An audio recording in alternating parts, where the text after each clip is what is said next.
Ako po si Sam, taga Backstreet Kids Ministry po ako. Gusto ko pong maging civil engineer. Ako po si Ken, taga Backstreet Kids Ministry po ako. Gusto ko pong maging restaurant owner. Nagpapasalamat ako sa Backstreet Kids Ministry dahil pinakilala nila ako kay Jesus Christ at lalo akong naging determinadong abutin ang aking mga pangarap dahil sa scholarship na ibinigay nila.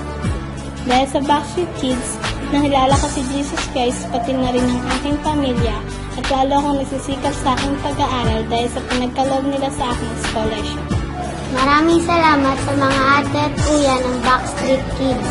Sana tumami pa ang mga ate at kuya sa Backstreet Kids.